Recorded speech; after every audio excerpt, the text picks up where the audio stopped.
Tetapi menurut saya ini awalnya mungkin terpencar dari jamaah gitu ya, kemudian dicari-cari gak ketemu, dan akhirnya sampai berhari-hari, sampai berminggu-minggu dia tidak ditemukan, dan keadaannya sudah sangat parah gitu ya, compang-camping dan lain sebagainya. Sekalian bahwa ketika kita berada di Tanah Suci ada doa yang selalu saya amalkan, dan ini doa dari pimpinan KBIH tersebut yang saya bawa, bahwa ketika kita melihat sesuatu yang kurang enak di Masjidil Haram, entah itu kita melihat orang yang kurang akal, kurang fisiknya, atau kurang sempurna menurut pandangan mata kita, maka kita jangan bersuuzon. Tetapi kemudian kita harus mengucapkan sebuah doa, yaitu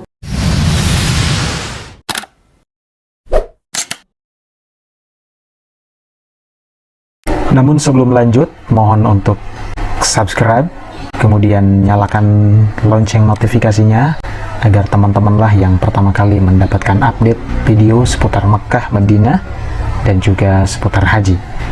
Syukron. Bismillahirrahmanirrahim. Assalamualaikum warahmatullahi ta'ala wabarakatuh. Alhamdulillah, assalatu wassalamu ala rasulillah wa ala alihi wa ashabihi wa mawalah. La hawla wa la quwata illa billah, amma ba'd. Allahumma fasalli wa sallim ala sayyidina Muhammad wa ala ali sayyidina Muhammad. Sahabatku, Bapak Ibu sekalian yang dirahmati Allah Subhanahu wa taala, mudah-mudahan kita semua dalam keadaan sehat walafiat, dimudahkan dalam segala urusan dan terhindar dari segala penyakit dan mara bahaya. Kembali lagi di channel Muksid Haitami. Insyaallah pada kesempatan kali ini saya akan bercerita tentang satu pengalaman saya yang menurut saya di luar pemikiran. Karena kejadian ini memang sebelumnya tidak pernah saya pikirkan, tidak pernah terfikirkan dalam benak saya akan terjadi di Tanah Suci. Jadi ketika saya membawa jamaah kurang lebih tahun 2017, membawa jamaah umroh, dan alhamdulillah kebetulan saat itu saya berangkat umroh bersama KBIH, Kelompok Bimbingan Ibadah Haji.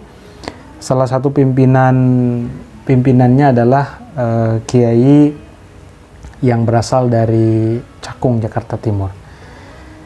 Kejadian ini memang tidak menimpa jamaah yang saya bawa saat itu, tetapi justru saya menemukan kejadian ini, atau saya melihat kejadian ini, yaitu terjadi pada jamaah lain, masih orang Indonesia, dan tepatnya daerah Jawa. Ya, jadi ketika kebetulan jamaah kami menginap di Hotel Ramada, ya. Kalau Bapak Ibu sekalian pernah nginep di hotel dekat situ, ada Hotel Al Syuhada, ya, hotel bintang 5. Lalu kesininya ada Hotel Rayana, ada Hotel Ajiad Makarim, dan lain sebagainya, ya. Itu di Jalan Ajiad. Nah, di situ ada Hotel Ramada. Nah, kami menginap di hotel situ, dan beberapa hari, sekitar biasanya karena di Mekah ini kita ngambil yang 4 hari, ya, 4 hari 3 malam.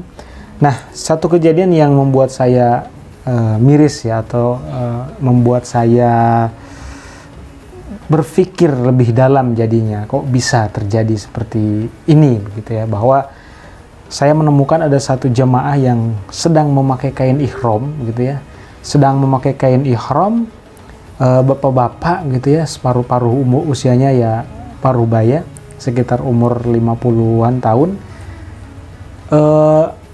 Masya Allah, dia itu seperti orang yang kehilangan akal gitu ya. Artinya orang yang kalau bahasa kasarnya orang gila gitu ya. Jadi waktu itu saya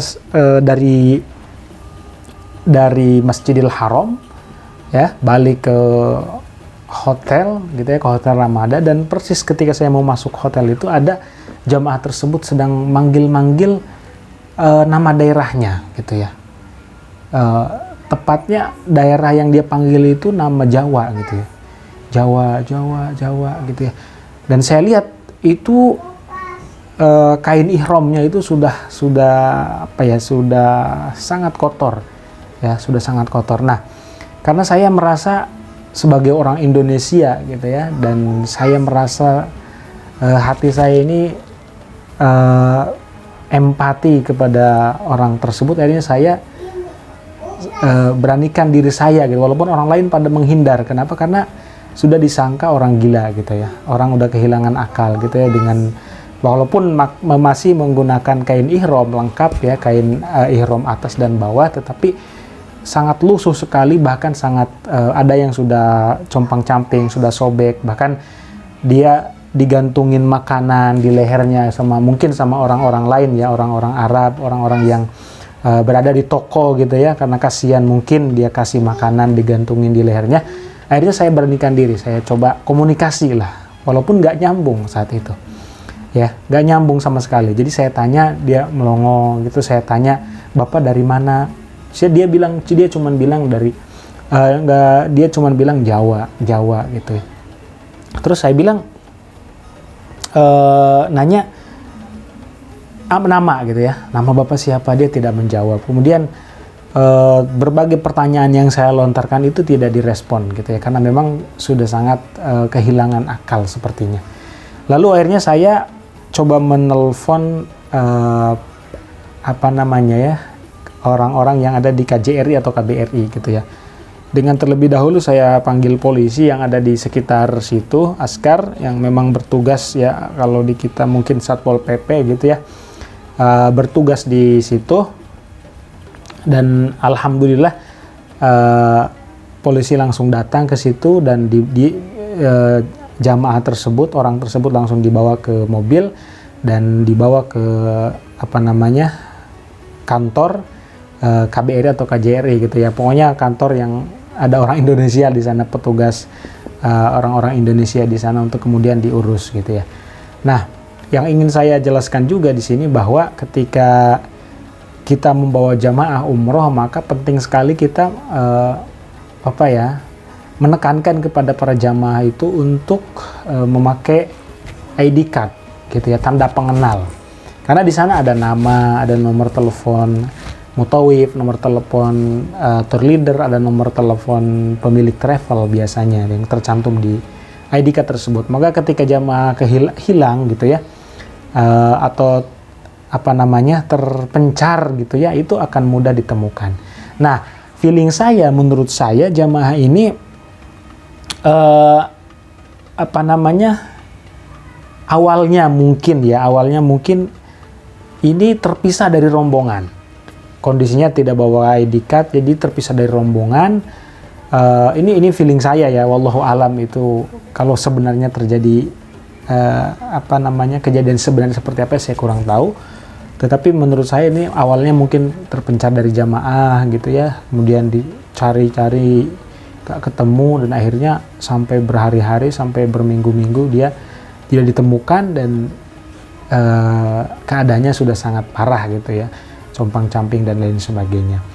Nah, juga saya ingin mengatakan atau menegaskan atau juga sharing kepada Bapak Ibu sekalian bahwa ketika kita berada di Tanah Suci, ada doa yang selalu saya amalkan, dan ini doa dari pimpinan KBIH tersebut yang saya bawa, bahwa ketika kita melihat sesuatu yang kurang enak di Masjidil Haram, entah itu kita melihat orang yang kurang akal, kurang fisiknya, atau kurang sempurna menurut pandangan mata kita, maka kita jangan bersuudzon.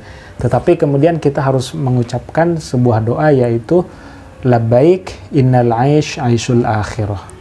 Aku penuhi panggilanmu ya Allah, sesungguhnya kehidupan di Tanah Suci ini, di Mekah dan Madinah ini adalah kehidupan akhirat. Bisa jadi apa yang kita lihat itu tidak sebenarnya. Artinya kita melihat orang sepertinya orang kehilangan akal, padahal kita nggak tahu itu betul-betul hilang akal atau memang itu orang menyerupai seperti itu ya, barangkali dia waliullah dan lain sebagainya, kita tidak tahu. Nah, itulah pentingnya kita selalu berhusnuzon ketika berada di kota suci Makkah.